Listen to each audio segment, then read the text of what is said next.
there's got to be a better example than the dot-com bubble.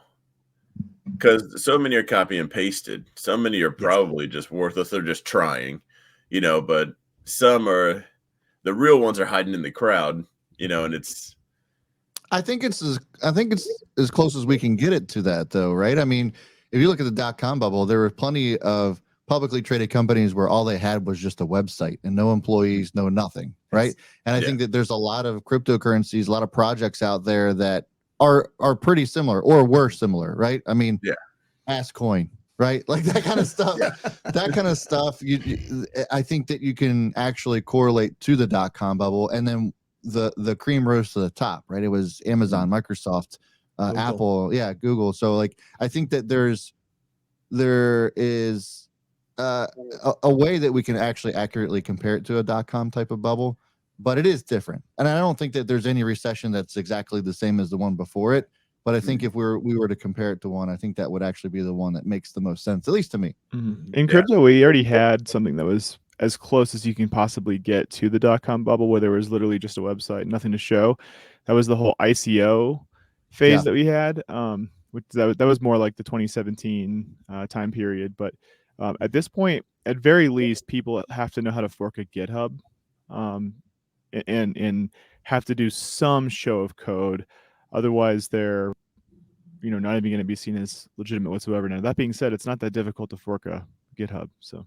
Yeah, and I'm glad you brought that up, Brandon, because I think where regulation is going to help the most, talking about what Don said, is that some of these new coins coming out are going to have to go through some sort of regulation to release, which is going to alleviate a lot of the BS projects that don't have a team or that don't have a legitimate use case. They're not going to be able to fall in line with regulation.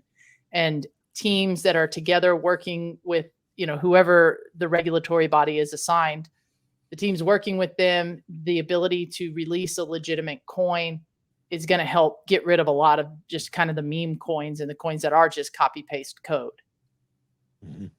Yeah, and for anyone who doesn't know, ICO stands for Initial Coin Offering.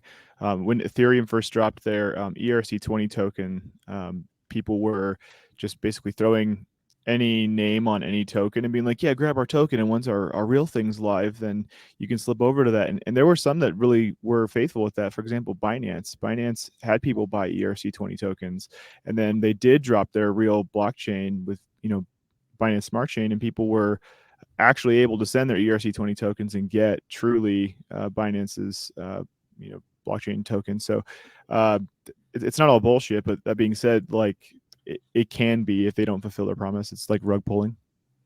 Yeah. And as a matter of fact, that's one of the conditions now. CZ, the head of Binance, announced, he says anyone who's working on a project that says we will be listed on Binance, he will automatically ignore it. He'll just shut it down, like, no chance. Because you should be building for real world problems, not on the expectation to cash out because they're being listed. So you can see a huge shift from the